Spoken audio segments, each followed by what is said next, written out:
Welcome back, everybody, to the Through Help and Back podcast. For listeners of this podcast, know this is a time focused on issues related to mental health, substance abuse issues, focused on positive psychology, and just really looking for solutions, looking to educate folks and give them the information they need. If it's somebody that is looking for help or somebody who has a loved one who's looking for help, hopefully we're a source for that. Hopefully we're somebody who can get you in the know and get you a little bit more comfortable with the process. As with all of our episodes, this podcast is sponsored by Anew Behavioral Health. Anew Behavioral Health is an outpatient provider of mental health and substance abuse services located in Ohio and New Hampshire. I don't know how long that's going to stay true. I mean, Anew is growing fast. For those of you who don't really know, we started with one location in Athens, Ohio, and if we look at everything that's planned and everything that's happening, we'll be up near 10 locations in the next month or so, with plans to expand from there. But for now, if you or a loved one, somebody you know, care about, yourself, is in Ohio, is in New Hampshire, looking for these types of services, looking for therapy, looking for psychiatric services, nursing, case management, give us a call. You can find us at AnewBH, so ANEWBH.com. And not only is Anew Behavioral Health sponsoring this podcast, but they've done a wonderful job of devoting a lot of their time and giving us some excellent guests to come on and help support the podcast with their content and their expertise and their intelligence and their knowledge. And we have that today. We have the man, the myth, the legend, the COO, Chief Operating Officer of Anew Behavioral Health, Matt Conn. How you doing, Matt? Doing well. How are you today? I'm hanging in there, man. Life is good. Our Buckeyes won. We're here on a nice long Labor Day weekend, so we're celebrating that win. And weather's starting to change out here in New Hampshire. I don't know how it is in Ohio where you are, but it's feeling pretty good over here. When I rode into Mount Vernon, it was still sunny and 80 today. Yeah, nice. Nice. Yeah, which is fine with me. I'll hang on to it as long as we can. Matt will take all the sunshine. I'll take all the snow. That's one of the ways which we complement each other very well. So it works out. And, just to clue you guys in who are listening at home, this is a weekend film. We're doing this on a Sunday, and Matt's letting you know he just rolled into Mount Vernon near one of our locations, actually near two of our locations, down the road from a third, down the road from fourth, about to open up in Akron, Ohio. So Matt's a hardworking man. He's a hard traveling man. We appreciate you being in Mount Vernon. Appreciate you making time for this podcast as well. So yeah, absolutely. Looking forward to it.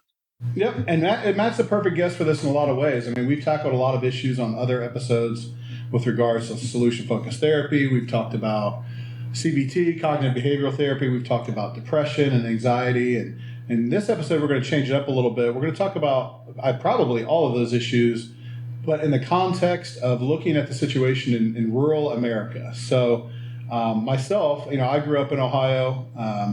Definitely something that would be considered a very small town. I don't know if it'd be considered rural, but it's probably right on the edge between rural and a real city there with Dayton, Ohio, right down the road. But Matt grew up and still resides in Wheelersburg, Ohio, so down in Scioto County. So Matt is a born and bred expert on rural America and the challenges you guys are facing. Appalachia, that's right. So tell us a little bit about that, Matt. What was it like growing up? I mean, I got some stats and I got an article here to read, but you've got the ground level views. What was it like growing up, down in Appalachia?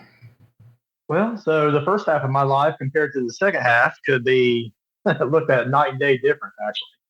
I grew up about 15 minutes down the road from Portsmouth. Growing up, there's a lot of cornfields, a lot of farmland. It is very rural.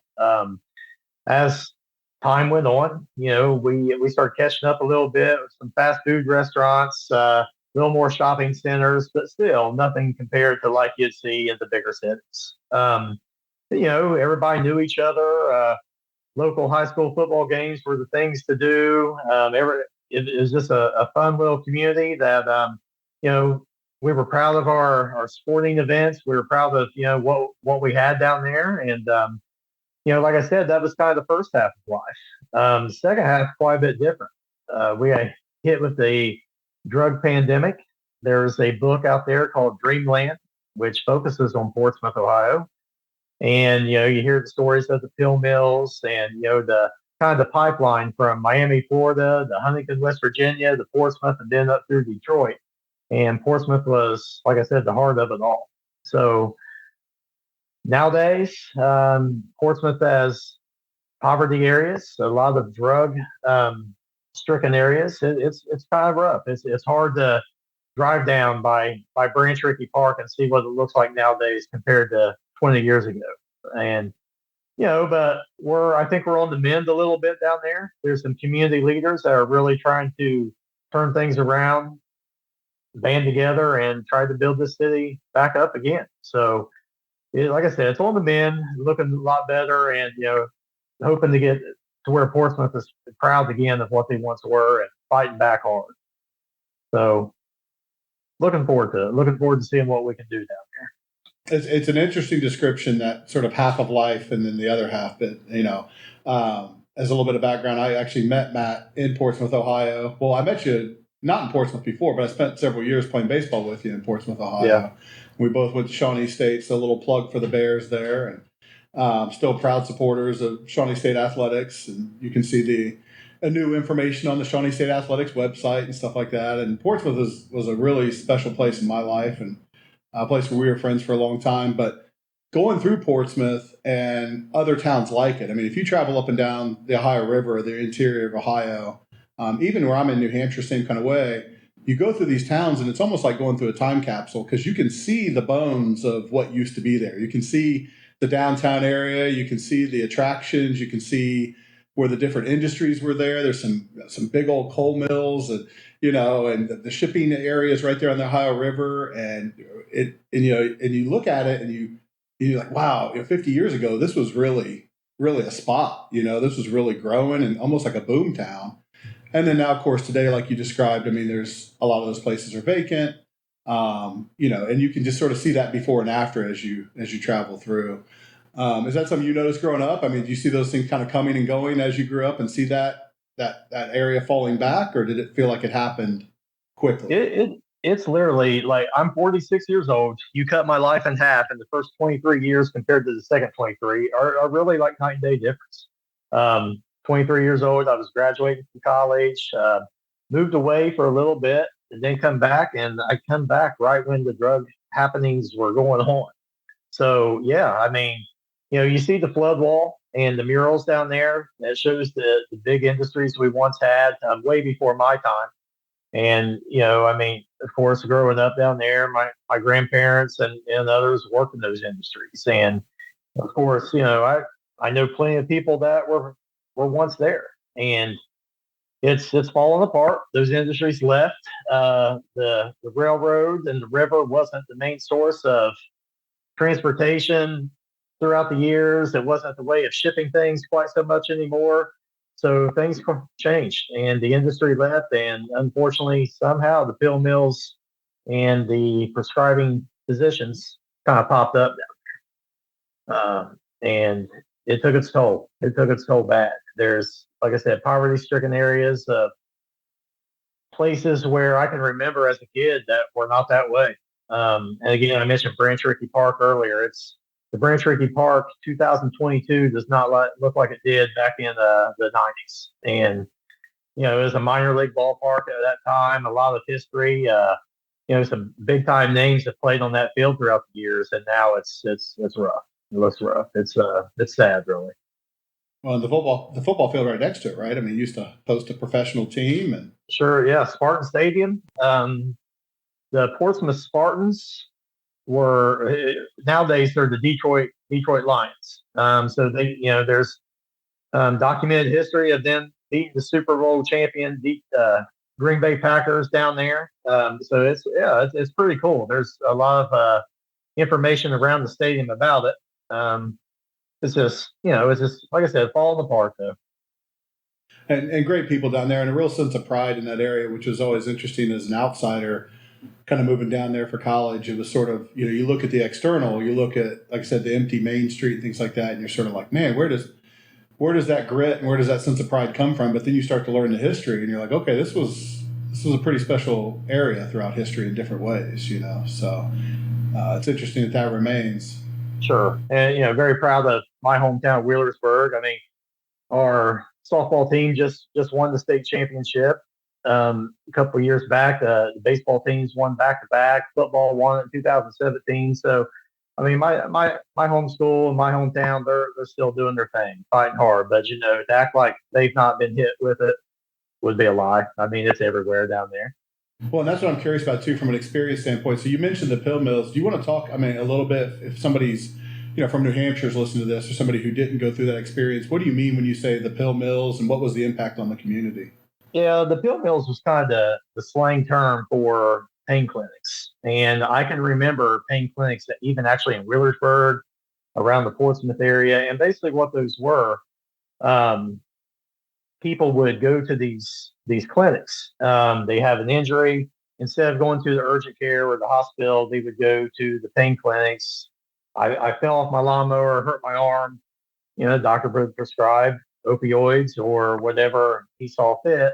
And it got to the point where people were coming and just paying with cash. And it was just, they were taking those, either heading north to Detroit, south to Huntington, and then it was, like I said, that line from Miami, Florida to Huntington to Portsmouth to Detroit. And I know, like, State Highway Patrol would catch people with Michigan tags, with my Florida tags all the time, and that's what they were doing. They were field runners, and throughout my career in the social services field, met many of them to where they talked about their times, hitting the pill mills or the pain clinics and heading down to Florida to make some money, and it was just back and forth.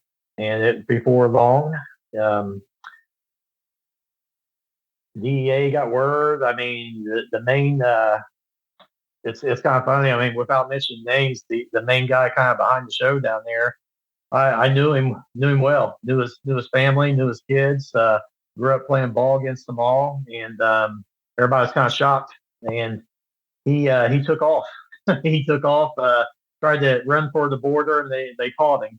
But it's an ironic story. The mansion that he had across the river in Kentucky, overlooking Portsmouth, is now a inpatient substance abuse center.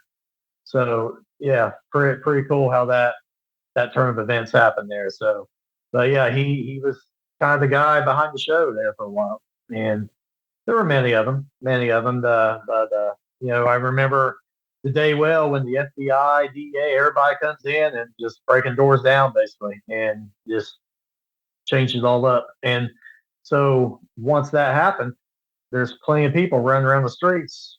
Oh, what am I going to do now? And that's when the crime started. A lot of people trying to figure out ways to get their drugs, breaking and entering, assaults. It was a mess. It was a mess for a while. It was like, what has happened here? And like I said, there's some good people around the area now doing what they can, trying to work to clean up. There's a local gentleman in town, started a CrossFit.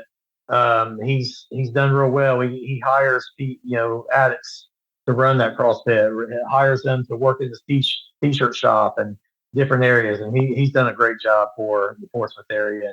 And he's full of ideas and continues to do things. So, and there's other people like that, trying to build different industry, restaurants, really cleaning up 2nd Street, which is right on the river. And it's like I said, the past 10 years, maybe 5-10 years, it looks a whole lot different down there in a good way. So things are turning around. Yeah, and we'll talk here in a little bit. I know that you and I have talked extensively about your plans to contribute to that resurgence and contribute to that rebirth with some of the work that Anew's doing in that area and planning on doing. So I think it's always special when it's somewhere that you are so personally connected to, right? And you've seen the impact. To be part of the rebuild is, it's the best thing you can do, I think, to turn it around. I was digging through it because, I know you've lived that experience, and like I said, that Dreamland was written about it, and there's all these different kind of outside looking in kind of perspectives. But if you think about it and can kind of reserve the judgment, if you think about the scenario you just described, industry leaves, people are trying to find new ways to get their needs met. They got to make money, right? And so these pain management clinics become an opportunity.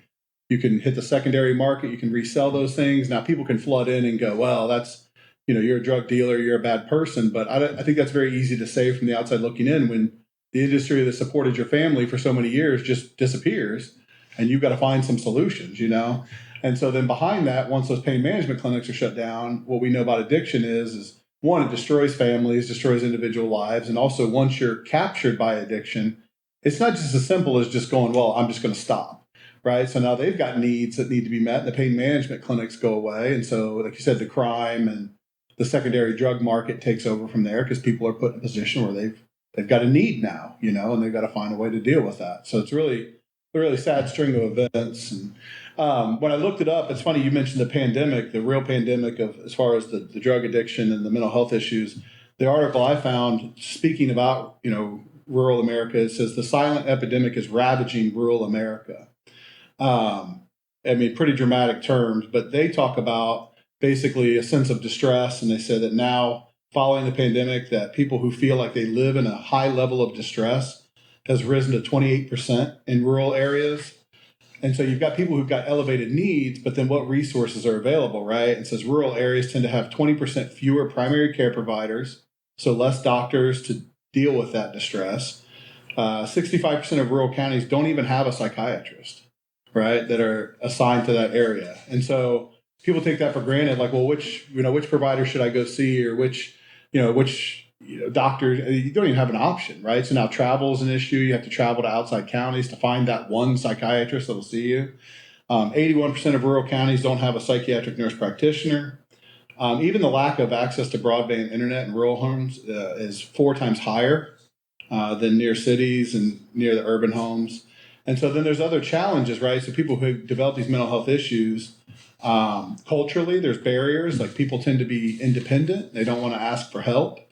There's a lack of trust in anyone to maintain confidentiality in small, close-knit communities, right? You think about what you just said. There's these big national stories like, I know this guy, I know his family, I know the house he lived in. It's hard to protect people's confidentiality when they watch you walk into a clinic and they know something about you all of a sudden, right? And so everybody knows everybody. Everybody knows everybody. They know their stories, and difficulty getting appointments, time and transportation, the unreliable internet service, lack of adequate health insurance coverage. So you mentioned that your kind of entire career has been in the human services field. What have you encountered those type of challenges with working that population, and what things did they not include on the list? Like, what kind of challenges do you see for people who actually want help in those areas? Like, what are they facing, and how have you worked to kind of provide that in that situation? It is tough being down there in that area where, I guess, most people know everybody. I know when my career first started, 23 years old, figured out I was done playing baseball, had to get a real job at that point. And my first job was in children's services. Didn't even know what it was. Very quickly found out. And you can't even go in Walmart anymore without running into somebody that you've had to go in their home and, unfortunately, maybe even take their kids. That's happened. So that confidentiality piece is tough. And people are proud. Obviously, they don't want everybody knowing their business. So, yeah, you run across that quite a bit. And then, the second part with, mental health or drug addiction, same thing. Everybody, if something goes wrong, everybody hears about it. So it is a challenge down there. Tell me a little bit more about that time in children's services, because you said you didn't really know what you were getting into. That's kind of adjacent to the addiction issue. We talk about how addiction destroys families, and folks in social workers and folks in children's services, unfortunately, are left to pick up the pieces a lot of times. What did you get into that maybe you didn't expect there? Or what was it like during your time at children's services? It's definitely working in the trenches of the human services field. There's no doubt about it. And I didn't. I don't even think I had heard of children's services at that point in my life. Just saw what the requirements were. Saw that I just recently got a bachelor's degree and I could maybe do it, and they hired me. About the first week I was there, I was like, I'm probably not going to be here 2 weeks, and then I ended up spending the first 10 years of my career there. It was a wild experience. I could probably definitely write a book on the good, the bad, and the ugly. 10 years were definitely long enough, but at the same time, very thankful I had that experience. Um, Made me aware of what really is out there. Saw some things I wish I wouldn't have seen, but again, it kind of made me aware and understand for the next part of my career in focusing on mental health, and addiction. I see the struggles that families have, and you kind of talked about earlier. If the industry goes out, I've got a family to feed. How am I going to do it? And how some of these people go to selling pills, and it wasn't just that. It was also, I remember there for a while breaking in houses and stealing copper was the big thing. Getting copper pipes and wires out of homes. So um, it's obviously crime. It's obviously illegal, but at the same time, they're trying to do everything they can do to feed their families. So there is a little bit of compassion there. But yeah, it was a pretty wild ride working in children's services, without a doubt. Were there any themes that kind of emerged? I mean, I know you said I saw some stuff I didn't want to see, so we don't have to get into specifics. But was it mostly about lack of resources? Was it mostly financial distress? Like, what were the themes that you dealt with most I think you often? could say all of that, really. I mean, when I was there, I worked in, wow, I worked in investigations, which was the first ones through the door in certain situations, which was probably without doubt the toughest part of my career there. I worked in ongoing. Ongoing is when you have custody, whether temporary or permanent, of kids, and you're their case manager basically. And then of course I worked in as a court liaison with unruly and delinquent teens, and that was probably my favorite part of my time there. Trying to help these guys. And again, their lack of resources. There's not a whole lot for these people to do or these kids to do. Um, if they weren't playing sports, and even the ones that did play sports, I mean, there was still a lot of trouble to get into, basically out of boredom. And so I worked in every aspect. Like I said, 10 years worth, and yeah, I saw some ugly things without that. Did it help your time being an unruly teen to work with those unruly teens? Were you able to connect? It kind of did. Yeah, I was able to speak from experience, I guess. Yeah.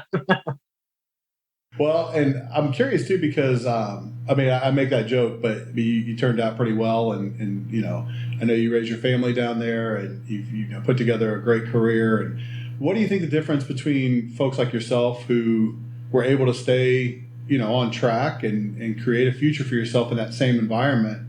What's the difference between somebody like you and those folks who fell off? I mean, every case is different, but is there any theme to the ones who make it and the ones who don't? Honestly, yeah. I mean, I would really have to thank my parents for my upbringing. I think. I mean, yeah, without doubt, I had both parents in the home. I was very fortunate there. I was into athletics. I played sports, and that was just kind of my life. Honestly, I mean, I my love for sports probably kept me grounded in the other ways. Made me get the grades, made me stay out of trouble. And because if you don't get good grades, you get in trouble.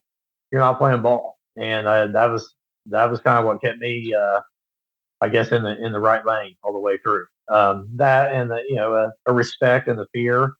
Um, so, not just with my parents, but kind of really with my community of Wheelersburg. You act a certain way. You don't do certain things, and I followed that. But then when I take a look at some of the ones that maybe got in some trouble, I mean, yeah, I mean, every case is different. Of course, there were guys that play ball, or even had both parents in the home, but I think for the most part, I mean, I don't know. I mean, I think every case is different, and I mean, I don't know if there's a reoccurring theme or a reason or anything like that, but I think probably upbringing is probably without doubt the most important. Yeah, and that part of why I asked is it's considered somewhat controversial, but there's a lot of people who will sort of bang the drum on this idea of like a complete family system, right? Like if you have two parents in the home, one, you've got double the help. You tend to have extra resources if both parents work and things like that. And there just are some real key advantages to having an intact family unit. And other folks may feel like that's controversial. I wasn't raised in a home with two parents. So, I see it both ways. I mean, every case is individualized, but I hear that theme over and over where it's like, well, if you could do things to support families, if you could do things to strengthen families, the children have, exponential better odds of making. Doesn't mean they will make it. Doesn't mean they won't fall off, but their odds are much more in their favor. So I'm also curious too, because a lot of a social worker's role is aligning those resources, is getting families connected with, other types of resources that will help them.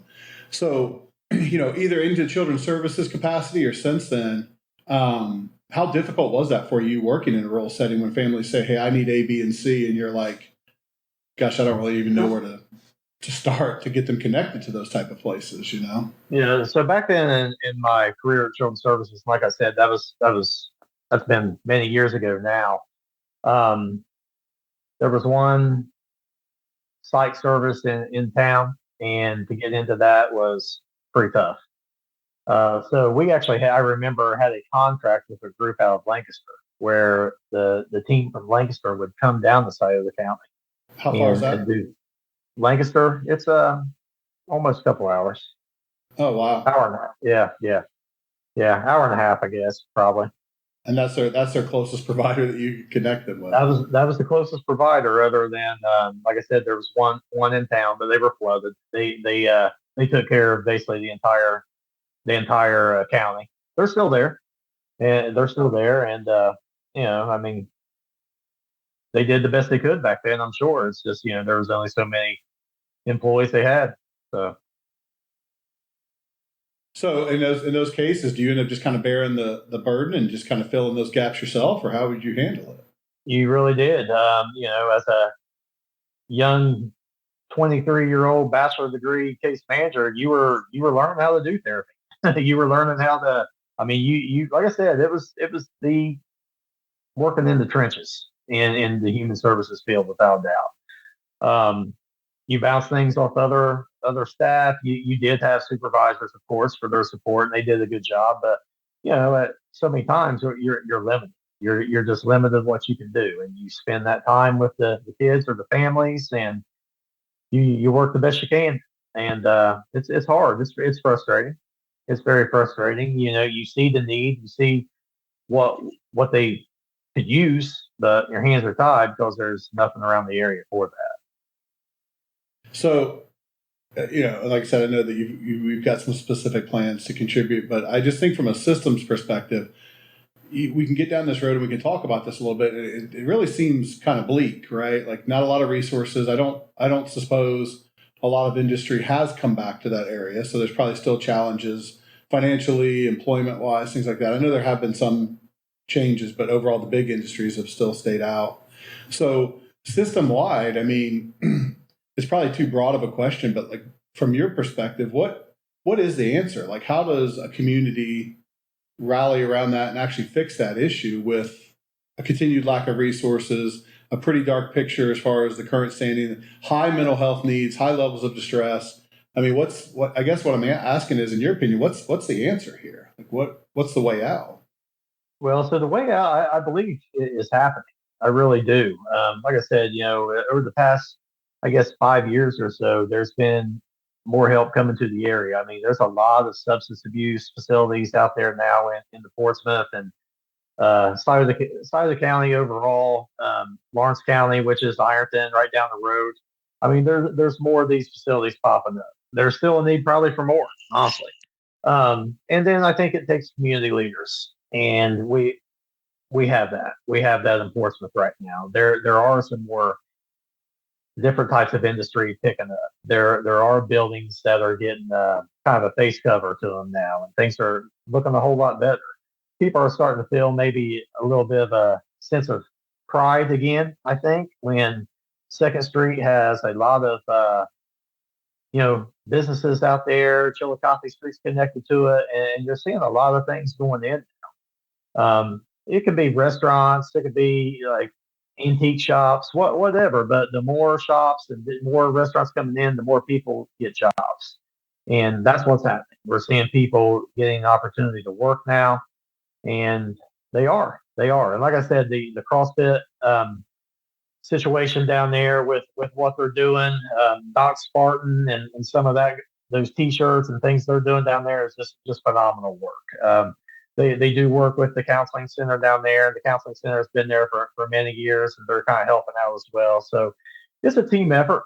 I think everybody wants the same thing without a doubt, and I think that's what it takes. It takes some community leaders that is just going to not afraid to get their hands dirty. And that's what we had down there. It's a hard working town. It really is. It's it's blue collar through and through, and you see that hard work coming out with what their plans are, what they're wanting to do, and it's you're seeing the difference. You really are. Now there's still a fight, without a doubt. It's still nowhere near from being complete, but we're seeing dents here and there, and it's good to see. It kind of reminds me, polar opposites, but one of the famous case studies, when Giuliani took over New York City, and New York City at that time it had a lot of the same problems. Times Square was not a safe place to visit, and prostitution was at an all-time high. Crime, I mean, New York was considered a very unsafe place to go, so tourism was down. And so, when Giuliani took over as mayor, there was a lot of like, well, you got to hire a lot more cops, and one of the things he focused on was all the abandoned buildings, getting them refurbished, kind of what they call the broken windows philosophy of rebuilding a community, right? So no broken windows, get them fixed. If the subway cars have graffiti all over them, take them off the track, get them cleaned up. And he just felt like there was a lot of social messaging that could take place of like, this is what we do here. You can have higher hopes here, because if you're surrounded by broken windows and trash and crime and destroyed cars and abandoned things and stray animals, it just sends messages. I think about a kid walking home from school every day and seeing that stuff. It's sort of like, how big can I actually dream if this is the world that I see around me every day, Yeah. 5 years ago, 2nd Street was a ghost town. It was a place you did not want to go down there. Like, again, boarded up windows, a mess, really a mess. And it's sad because I think people that visit the Portsmouth area will hit 2nd Street. That's Shawnee State's on 2nd Street down towards the end. The murals are right by there. So there's a lot of traffic that comes through there. And that was unfortunate for all those people to see that on 2nd Street. But now, where we are today, there's a lot of businesses going in. It's cleaned up. It's nice. Every winter, they have Winterfest down there where they have a ice rink. It's a different world. And again, that comes from these leaders down there that's really put forth the effort, probably used their own money, and they've really turned things around. And it's looking great. It's like I said, when you look at the street in mid-December, I mean, it's packed. There's people happy. There's people going into the local establishments for dinner, having some drinks, having a good time, and then you have the ice rink out there. It's fun, and it's amazing the difference of what is there now compared to maybe, like I said, 5 years ago. So it's coming back without a doubt. Well, Main Street matters. Main Street always matters, right? And I know my wife and I made a big part of our decision when we relocated to the New England area on, when you tour the town and everything, and you don't necessarily hit the back roads, you go down Main Street and you see, like in our particular, there's like there's a college there, and there's a little gathering area, a little roundabout with nice, no vacant spots, and there's a church there and the gazebo, and it feels kind of like, okay, this, it feels like this is a safe place. It feels, and your first impressions go a long way towards determining behavior for sure. You mentioned something in there about probably using their own money. When a lot of this was happening, like you said, the pill mills and things were deteriorating. And even to this point, I mean, a lot of the rural communities will report that they feel sort of forgotten, or they feel sort of overlooked by state legislature or, politicians at the local, state, national level. Do you think that's what happened there? Do you guys feel like you were overlooked and forgotten about as well? And so it's like, well, we just have to rally our own resources because nobody's coming to help, kind of thing? I fully believe that. I fully believe that. Portsmouth is very well known for that drug pandemic. Without a doubt, we were all over the news. We were all over the newspapers, internets, whatever. Um, and there was no help. There was nobody that came in to give us any assistance. And there for a while, it was bad. It was really tough. So I do. I fully believe there was really very little resources for Portsmouth to make a comeback. So I think that's what makes it such a great story. You literally hit rock bottom. Portsmouth was all the way on the ground, and now it's, like I said, building itself back up.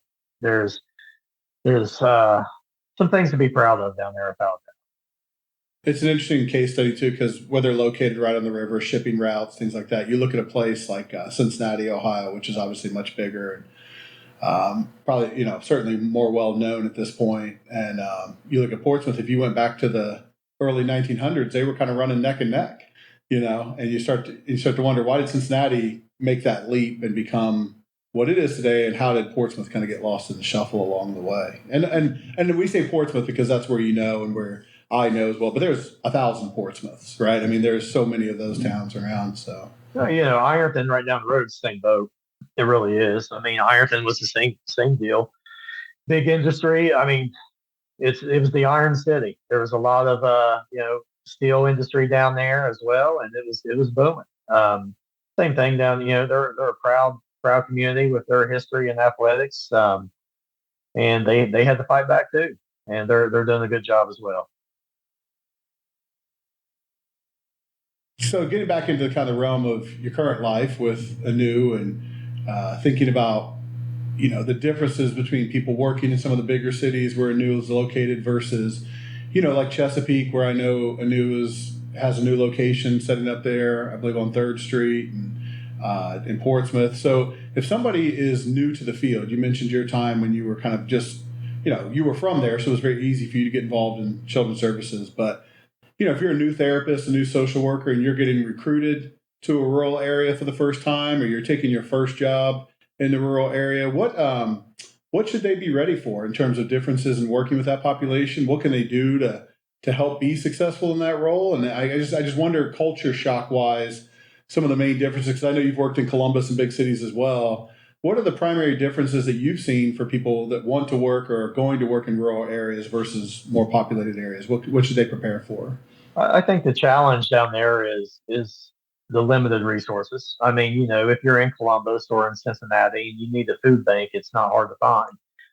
Down there, it's a little bit different. You may have one that's only on Tuesday and Thursday. You may have one that's only on the weekends, and you may have those that are maybe 10 a.m. to 1 p.m. Where in bigger cities, it's not like that. It's more readily available.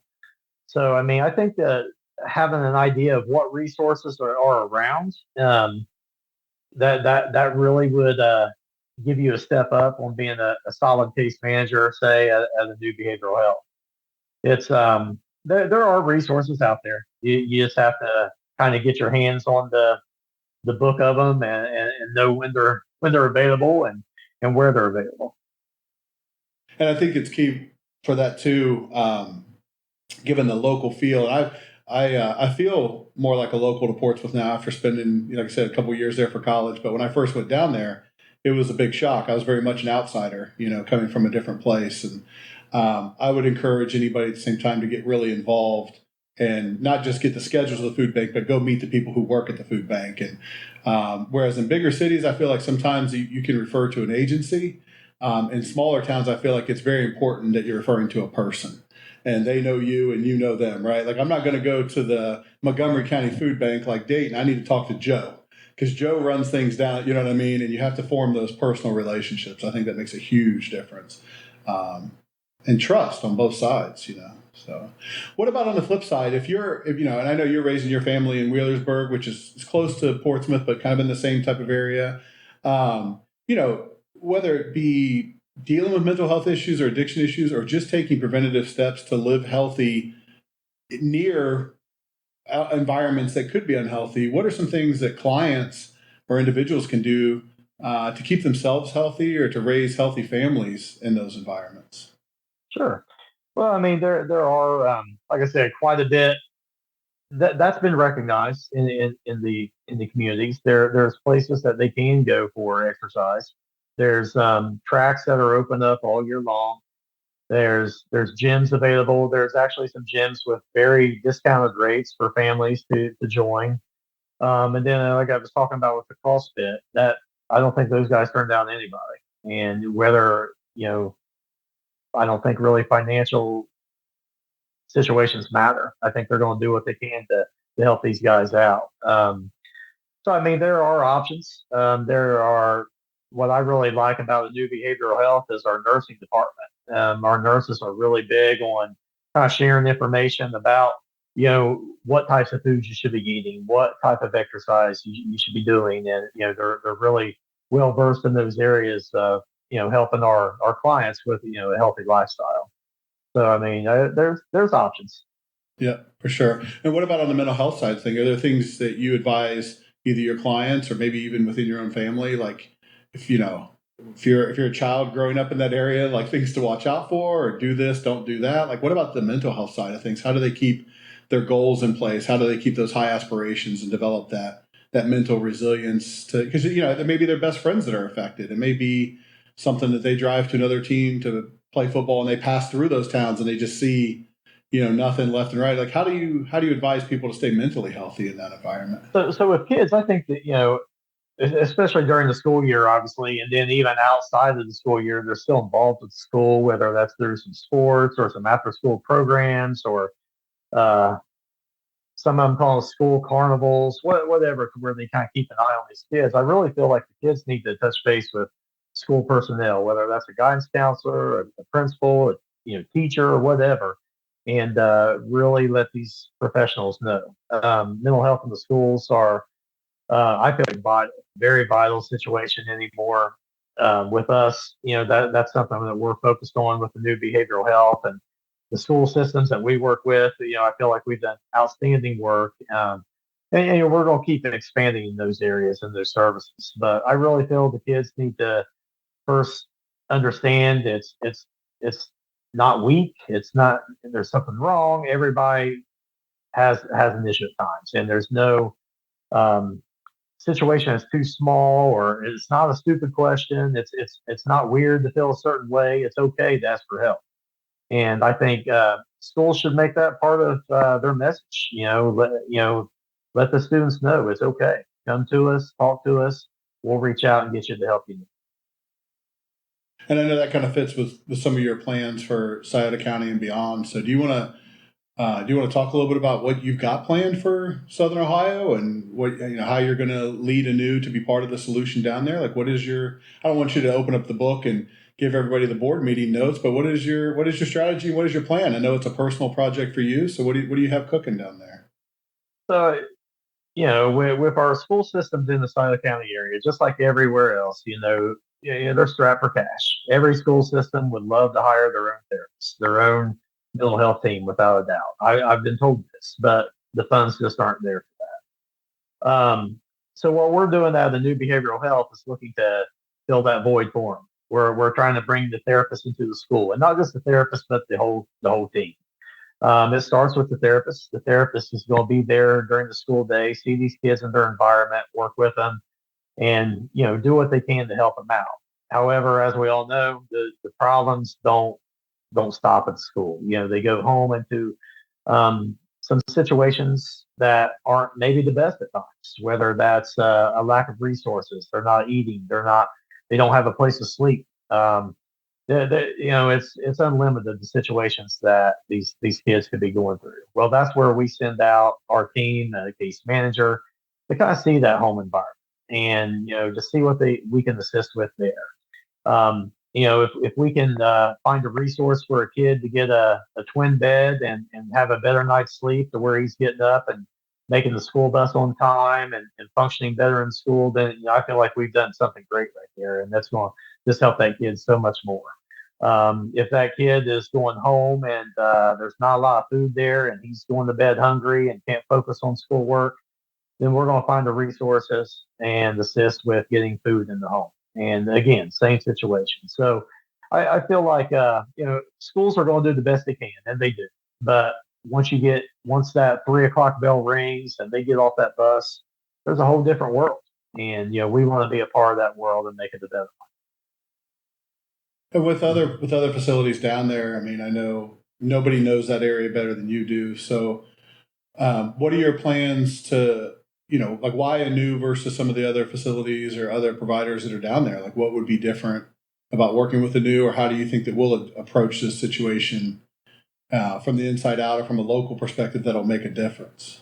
I think with the new behavioral health, is what you're going to get is kind of like a one-stop shop. I kind of explained that the therapy was going to be there, and of course the case manager. However, that's not it. We're going to be able to do psychological services where these kids are able to get the medications that they need. And what we're going to be able to do is do that psychological service during the school day. And the therapist can sit in there and actually speak to our doctor and say, this is what I'm seeing here at the school. The parent will have the capacity, if they're available, to join that meeting, whether it's in person with our therapist at the school or via Zoom. So, we're going to have a full session with mom or dad or the guardian at another location, the therapist right there with the child at the school, and of course our doctor, kind of calling the shots there. So I feel like, unfortunately, a lot of these doctor's appointments, they get missed, or they don't even get made because maybe mom or dad works during the school day or transportation's an issue and they can't get these kids the services they need. We're going to break down that barrier. We're going to make sure that that child gets that service. And if there's an issue with getting the medications from the pharmacy, that's where our case management team can help out as well, or a nursing team. And if it's the case manager and there's no issues, great. If there is a question about the medication, that's where our nurse comes in. So again, it's the one-stop shop. It's no more. We're going to refer to therapy at this agency, then we're going to have to try again a doctor's appointment at another agency, and before you know it, it's 6 months, and before the kid ever gets anything. Well, and like we talked about with that, some of the research done there, I mean, that's assuming they even have transportation. That's assuming they have, I mean, telehealth has helped a great deal, I think, with access to care, but that assumes they have stable and reliable Wi-Fi, or even have the money to pay for the bill. I mean, there's a whole lot of assumptions there, that you bounce people around through lots of agencies, and it's like, why didn't that work? Like, well, you're not connecting to their exact situation. Why would it, that's not exactly easy for them to just do all those different things. Well, that, I mean, how often is a doctor's appointment going to take place at 5 o'clock or 6 o'clock when mom and dad gets home from work? And it's just not. It's not. And if they can't take time off from work, or like you said, transportation, we're closing these gaps. We're going to make sure that this kid gets seen, gets his medications, and we're going to be there on the back end to help mom, dad, grandma, whoever it is, understand these medications. We're going to help them with a schedule, a pill box, even if we have to. We're going to make sure things happen the right way. And again, we're going to be seeing the kid the very next day at school. We're going to see him after school at home. We're going to make things happen. Well, and I think that individualized care, right? We're willing to provide each child or each family the support that they actually need. And that can look very different from family to family. Some people, it's once a month and that's fine and that addresses their needs. But other people, it's almost daily. I mean, I've reviewed some of these cases down there and the needs are so great. We've even joked around about, they could get daily services and still not have enough, right? Because of just, years and years of neglect. If you're not receiving services for years and years, your problems have really piled up, and there's a lot of work to be done to get you back to stable. It absolutely is. I mean, there's an individual that we see now that unfortunately went through so many traumatic events in his life as a child and as an adult, and he does need every day, and he gets it every day from us, and we help him. We do it, and he's made some great strides. He really has. When you mentioned about trauma, and that's kind of one of the themes that show up on a lot of these different podcasts, do you feel with the poverty situation, with the lack of resources, with the generational issues, with the addiction, do you feel that people who grow up in those rural areas are subject to more types of trauma or different types of trauma than we typically see? Absolutely. It's a recipe for trauma down there. It really is. I mean, it's, I talk about the good, bad, and the ugly days at Children's Services, and there was ugly trauma that I saw, whether that's physical abuse, sexual abuse. Unfortunately, there were some some deaths I had to encounter as well. So it was a tough time. Um, you know, there's siblings that are also witnessing this and the trauma that they carry on, and you know that post-traumatic stress disorder is a real thing, and it's a beast. It is the absolute beast if you don't really get control of it, and it's tough.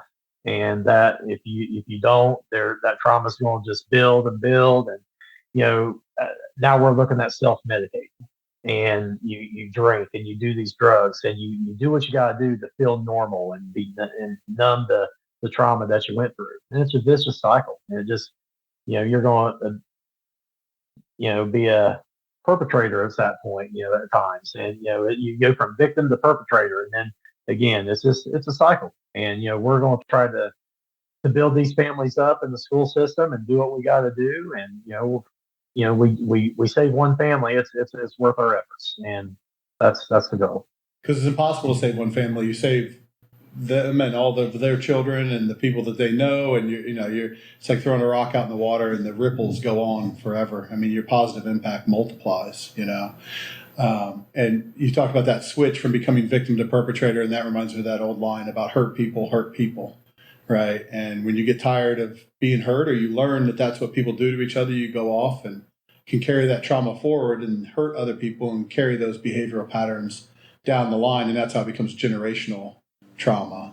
And I also think about less obvious forms of trauma, right? So there's obviously assaults, and there's abuse, and there's sexual abuse and things of that nature that really get people's attention. And I'm sure in children's services you had to like filter through like, what do we have to act on right now versus what do we have to keep an eye on and things.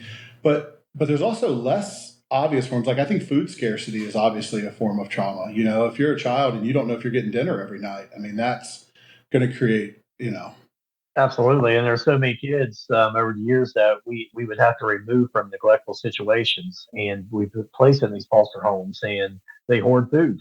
They hoard food. They could be in foster care for multiple years straight. Know they're very well taken care of. Know they're going to get dinner every night. No problems at all. They're in the most loving foster family you could imagine, and then you'll still find a dresser full of crackers, bread, whatever, because it's a learned behavior. You don't know when it's gone. And you never know. You never know when the day is going to come that you're going to be glad you kept that jar of peanut butter or something stashed away, and that's what you're eating. And I think that's one of the hidden impacts of the pandemic. When everybody got sent home, a lot of these kids, most of their food source is at school. And you hear stories about teachers providing breakfast, and now a lot of schools have gone to provide breakfast, but again, do they have the resources to do that? But at least they get lunch, and they get a meal every day. And kids lost access to that when they sent everybody home, during the pandemic, and that was tough. It definitely was a tough time.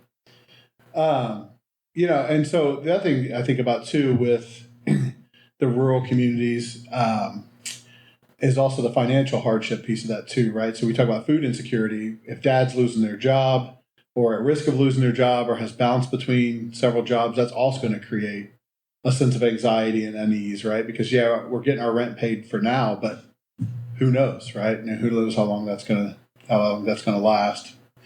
I look through a lot of this as far as like how can rural communities combat these issues and address these issues. And some of them are decent ideas and more about education and things like that. But a lot of it is developing kind of coalitions that are designed to help. Has there been any efforts that you've seen in the rural communities you've worked with where they maybe partner with other rural communities and pull resources together or tap into resources that are available across communities, almost like a union or a coalition where they could, together we're stronger, alone we're isolated? Have you seen any efforts that way, or do you think that would be helpful, or has that just been tried and not worked? I think it's definitely helpful. Down in the Scioto County, Lawrence County area, I don't think those efforts are quite as strong as what I believe they can be. But again, there's some good people down there. I know the counseling center is really kind of trying to lead the charge at times, but I think with the new behavioral health coming down to the area now, that's really going to help everyone out. We're going to make sure that we get these going together as well. I know, like in Athens does a very good job. Athens has some coalitions. The Mount Vernon area, it's not quite as I guess Appalachia. I mean, it's still pretty close, but they have the 𝐬𝐧𝐻𝐸, which is the Knox County Treatment Abuse, and they do a good job. So I think it's important. It definitely draws awareness, a lot of collaboration, and people working together. There's no stepping on toes, from agency to agency. We're all here to help. We're all trying to do. We should all have the same goal. And as I go into the Portsmouth area, I really hope that is the same thing down there. I hope every mental health agency, every substance abuse agency has the same goal. And I don't see how it couldn't be, but we'll see what we encounter. Do you think they do? I mean, to broaden the conversation out a little bit, and not just in the Portsmouth area, but in areas anywhere that you've worked or in the field as a whole. I think there's agencies like Anew. We hold each other accountable for, like, we're going to be client focused and we're going to do what's best clinically. And we have an advantage in that, all the decision makers in our agency are active clinicians, right? So myself and you and Dr. Boggs, we've all done this, 15, 20 years as actual service providers. So we can't help but see things through a service-minded servant leadership lens, and we know what's best for these clients. But even though there's so many people need help, and there's underserved populations, and there's room for so many people, do you get the sense that everybody operates from a there's no competition perspective, or do you feel like the field has shifted and there are those kind of other players or people who maybe don't have just a service mentality? I mean, do you see a mix, or do you think everybody is in it for the client? I definitely think there's a mix. I really do, and it's unfortunate to admit that, but I believe there's some places out there that aren't necessarily in it for the right reasons. It's you get into this business, and you have the mentality of you're going to save the world. As when you're a young kid, and you're just starting in this world, and you like I said, you see a lot of crazy things, and then you go to another agency and you might see a different mindset in certain ways. But I think for the real clinician, the people that have started out in the trenches, that's worked their way up from case manager to therapist to director, or whatever the case is. I mean, your goals are to make lives better. And it I'm not going to, if somebody down the road is a better fit for somebody, I'm not mad. Go do what you got to do, get the best service you can. And if that's the case, then that's the case. And I would hope that others kind of see it the same way. We're all in this together. And if we're in the Portsmouth area, that's our community. We're all living there. We want that area to be better.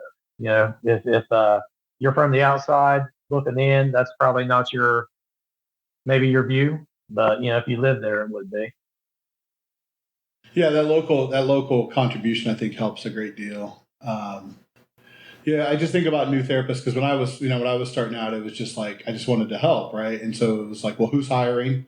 It's almost like your children's services story is like my story. I applied to like 3 different agencies, and I worked with a substance abuse agency first because they hired me first, Right. And it was like, all right, yeah. Well, I'm gonna learn all I can about substance abuse real fast because this is my new world. And it's funny you made that comment. I think I said the exact same thing. My first agency I got with, I said, I think I told my significant other at the time, like, I'll do this for 2 or 3 months till I find something better. And I ended up leaving that company 9 years later, So I don't know if it's because I didn't find anything better, or you just get caught up in the work, Mm-hmm. But it's interesting. So, I mean, if you're speaking to a new therapist, I mean, how do they make sure that they're with an agency that puts clients first, or has their priorities in order? Were there any warning signs you saw along the way, or is there anything you would advise a new therapist? Like, hey, if you're looking for an agency that really is about the client and really about helping people, you'll see A, B, and C.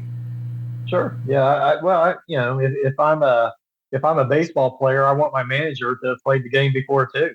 I feel like what we offer, myself, you, Dr. Boggs, we've been there. We've been on the front lines. We've ran groups. We've been on call. My goodness, I mean, it goes on and on. This stuff that we've done, and I think when a therapist comes to me and has a question, I'm not saying I know the exact answer every time, but I've been in that spot usually. I have empathy, I have compassion, I understand what they're going through, I know the struggles of being a therapist. So I feel like that really helps, and they know we're in it for the right reasons because this has been our lives, this has been our careers. We're not going anywhere. This is all we're doing, and I really think a therapist that's wanting to come to an agency that has that background, um, that experience, and knowing that we're here for the long haul is important. We're not just trying to build a business and sell it and then go on and work for a sporting goods store or whatever. We're we're here. We're here for the long haul. I don't want to turn it into a commercial, but I've really never seen anything like Anew in that way. I've never had an agency where the only people I reported to were clinicians.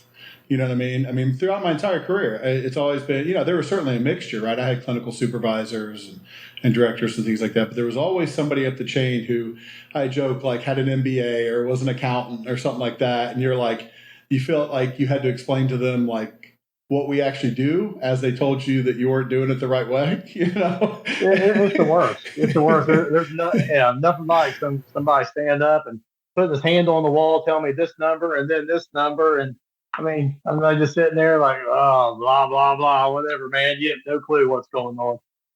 There is some great value. There is some real value in the been there, done that. And, I just think from a mindset perspective, you're not ever at odds with what's most important there for sure. So that's great. Yeah, we'll put all that stuff they can go to our website and check that out. But I'm very proud of that piece of it, and I think that's what we're committed to, and we've had some good response for it.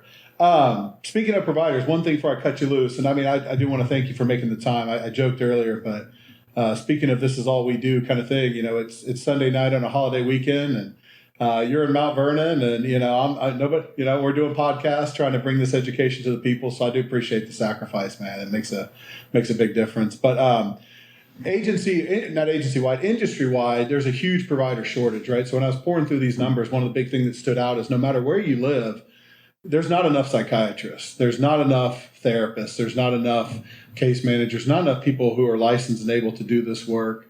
And in the rural areas, it's 10 times worse. Right. So there are the Kaiser Foundation, KFF.org. They have some really great information on provider shortage areas. And I think they set the bar at like one psychiatrist for every 4,000 people is considered a shortage area. And if you look with the rural areas versus the populated areas, those underserved areas just light up on the map. Right. I mean, it's always in those rural areas. So I guess it's a two-part question. Why do you think we have such a provider shortage? And what can agencies in rural areas do to address that? I mean, what's the answer there? Well, I think the reason we have a provider shortage is because it's a hard job to do. It really is. I mean, it's not easy. I mean, sitting behind a desk or across from a kitchen table and talking to people about depression and anxiety. I mean, and then you gotta go home and shut that off. It's not easy.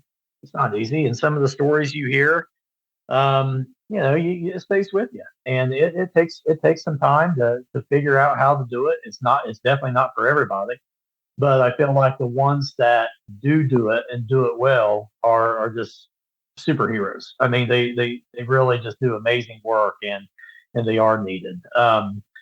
So I mean, I think that's probably the reason for the shortage. I think really right now the country is more looking at mental health, and I think there's probably as a result more referrals.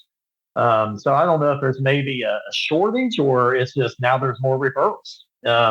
It could be that way too. I don't know.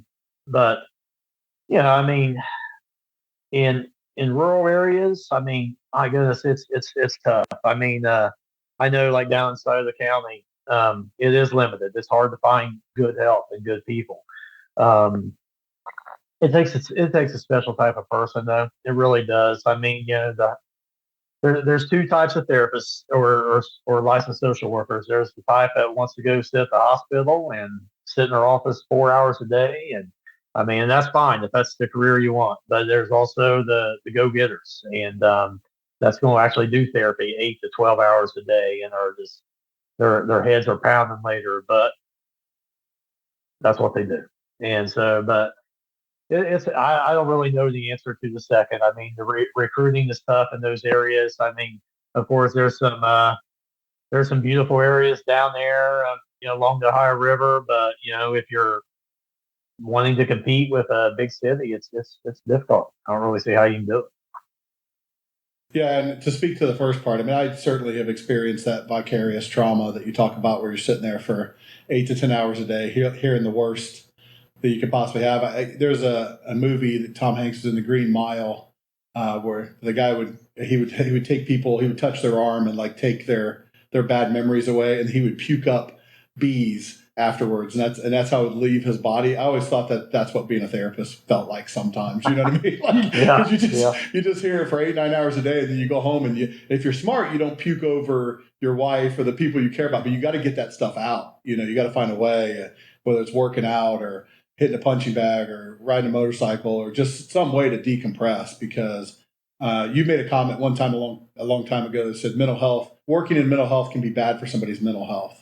And I always remembered when you said that, because it's very true. And so I think into the recruiting thing, I obviously don't have all the answers either, but I think agencies that care about people's well-being and try to find opportunities for them to decompress, give them autonomy over their time. That's the biggest thing. Some days you just can't punch that clock, you know what I mean? And be able to go like, I'm leaving at lunch, and not get written up for it, but actually get like congratulated. Like, hey, I'm glad you're taking this opportunity to work on your mental health, right? Like, you don't want to no show on your clients on a regular basis, but as long as everybody's informed and it's like you're making a smart choice for your future, to get a pat on the back instead of a write up for that, I think is really key, for sure. So it is, and I think again that's where operated and owned by clinicians comes in. We understand that, if we've been there, we a mental health day is absolutely needed. And if you feel like you're getting to that point, I mean, we've had it, our clinicians or staff will come to us, let us know, and absolutely take a break, take a break. I mean, if your mental health's not there, you're not going to help somebody else. For sure. For sure. I like how you say been there, like you didn't do sessions this week. I like I like your optimistic tone there, as if it's in the past. Like, Yeah. We've It's been definitely there. not in the past. Yeah. Tuesday. I've been there Tuesday. So that's good. 5 days of direct service. Yeah. But that's a good thing. We're growing, and we're going to be recruiting to hire filled in the spots. So Absolutely. Yeah. Maybe one of these days we'll promote you and you do 7 days a week. That'd be even better. So maybe. Yeah. No, but I'll wrap it up here. I do appreciate you making the time and making that extra effort. I appreciate your perspective too. Like I said, the rural area is so different. I was talking with our producer Ian before about, there's been a lot of there's a lot of movies and there's a lot of just media out there, coverage over like inner cities, things like that, right? We kind of understand the culture there and a lot of the culture that emerged from the inner city. And it seems like something that's within people's awareness, right? Like if you say, big cities or inner cities or, depressed areas, people kind of have a sense of that, either through movies or books or music.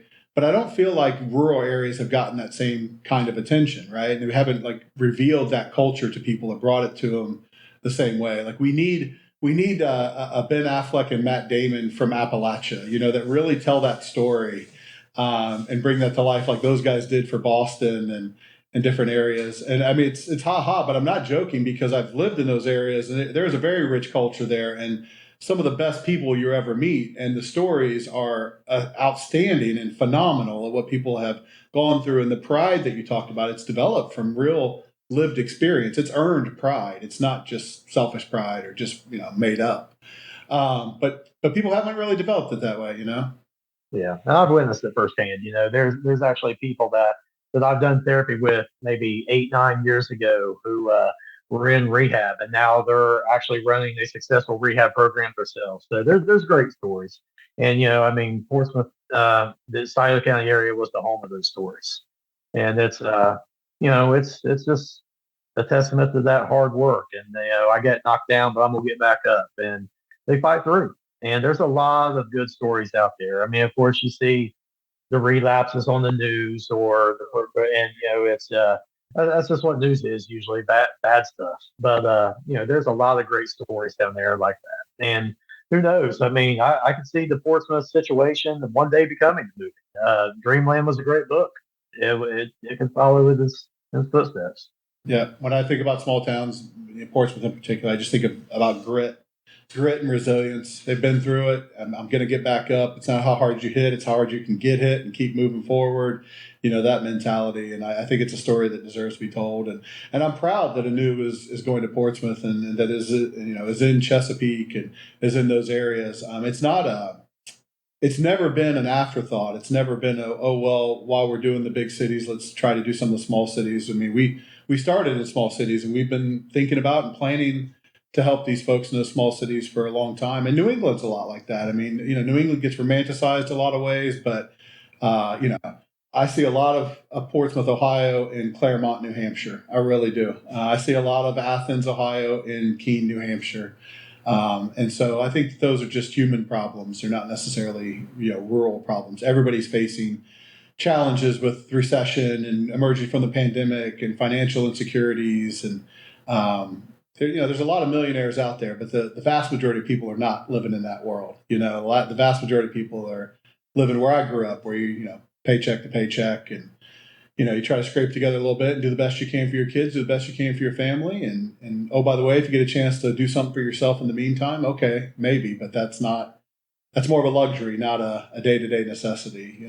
So I'm glad Anew is there. I'm glad Anew is going to be helping those folks, and I appreciate all you've done for Portsmouth so far. And I know what you've got planned. You didn't give them too much today. You gave them a little teaser, but I know what you got planned. I'm excited for you to pull the curtain back on that and show Scioto County and contribute to your hometown in the way that I know you really want to. So I think it's going to be amazing.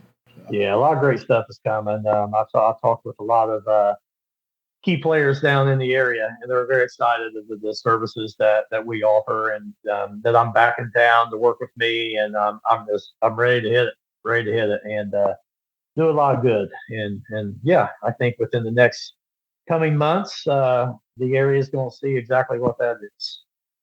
I'm back in town, says Matt Conn. That's a frightening message, but I'm excited to see how it turns out. So, Matt, thank you so much for coming on, man. I appreciate you. I appreciate you as a friend. I appreciate you working with us and all you've done for Anew, and just thank you for this hour as well. I appreciate it. Oh, absolutely. I enjoyed it. It's a good time.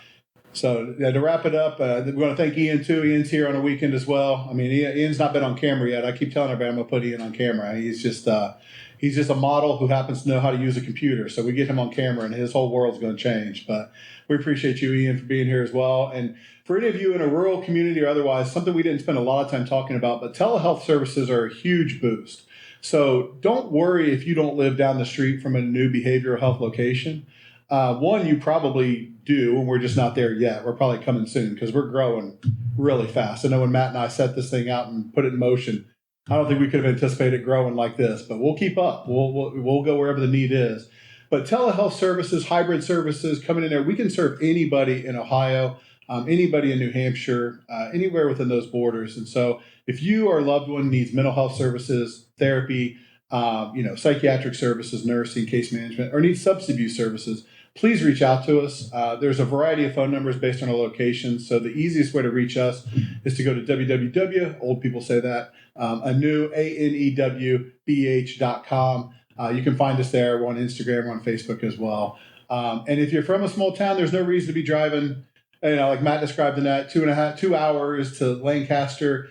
There is help that can be brought to you. There is help that's close to home.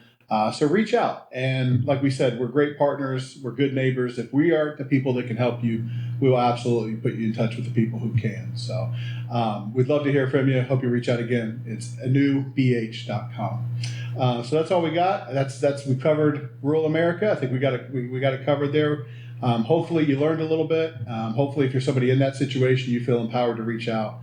We'd love to be part of your solution. So until next time, I appreciate you listening, and take care of yourself, and at every opportunity, take care of each other as well. Thanks so much.